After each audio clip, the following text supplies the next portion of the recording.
बिस्मिल्लाहिर्रहमानिर्रहीम। अल्लाहुम्मा सल्ली अला मुहम्मद व अला आले मुहम्मद। अस्सलाम वालेकुम। हमारी आज की वीडियो का टॉपिक है दस्तरखान का बच्चों की तरबियत में क्या किरदार है। खाना दम पर हो और भूख से दम निकल रहा हो तो अक्सर घरों में क्या सुनने को मिलता है, अरे भाई जल्दी खाना निकालो, आज क्या बना है, खुशबू तो बड़ी अच्छी आ रही है, अरे ये क्या बना दिया, बोला भी था कि ये पसंद नहीं, ऐसा वैसा। लेकिन अब ऐसी सारी बातों को खुदा हाफिज कह दें। अब करें ये कि खाना तैयार होने के बिल्कुल नज़दीक हो तो बच्चों से कहें कि दस्तरखान लाएं और एक किनारे से दस्तरखान खुद पकड़ें, बाकी किनारे बच्चों से पकड़ने का कहकर सीधे अंदाज में दस्तरखान बिछाएं। सलवटें कैसे दूर की जाती हैं खुद करके बच्चों को दिखाएं।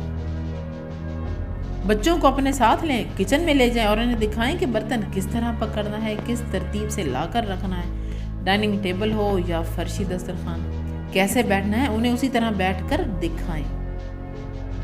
खाने की दुआ 1 या 2 बार बुलंद आवाज़ में खुद पढ़ें और उसके बाद किसी एक बच्चे को नामजद कर दें कि आइंदा ये दुआ वो पढ़ाएगा। 1 हफ्ते के बाद दूसरे बच्चे की बारी चेंज की जा सकती है।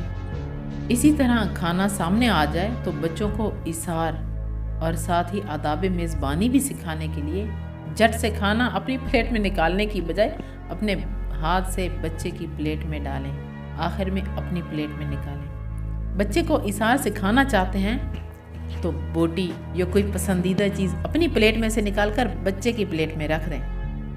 खाना कम हो और लोग ज़्यादा, ऐसे में कभी अपने हिस्से के नवाले कम करके, कभी ज़बानी ज़रूरत और ख्वाहिश की कुर्बानी के बारे में हल्के फुल्के अंदाज में बताएं। नवाला कितना बड़ा हो, कैसे चबाना है, उसका बाकायदा डेमो दिखाएं। दस्तरखान पर यूं ही उलट पुलट किसी भी मौजू पर बात की बजाय कोई बात समझाने बताने के लिए पहले से एक टॉपिक सोच कर जहन में बनाएं और सिर्फ अपनी कहे जाने के बजाय बच्चों की राय सुनें और उन्हें समझने की कोशिश भी करें। बच्चे को बर्दाश्त सिखाना चाह रहे हैं तो खाना पसंद का हो या ना हो, जायका मतलब का हो या ना हो, मुंह बनाए बगैर खाने का डेमो दें। साथ ही ज़बानी भी बताएं कि खाना पसंद ना आए तो तनकीद और तबसरे की बजाय खामोशी अच्छी चीज़ है। खाना मुकम्मल हो गया, अब बर्तन समेटने, हर चीज़ वापस अपनी जगह पर रखने का काम शुरू कर दें। साथ साथ बच्चों से भी करवाएं। अब चलते चलते ये बात गिरा से बांध लें कि दस्तरखान लर्निंग प्रोसेस में सिर्फ चंद दिन की एक्सरसाइज से या बेदिली से महज रस्म पूरी करने वाले रवैये कुछ भी नहीं होगा। इसके लिए मुनासिब अरसा लगकर जमकर दिलचस्पी से काम करना होगा। तो फिर शुरू करें आज से एक्सरसाइज।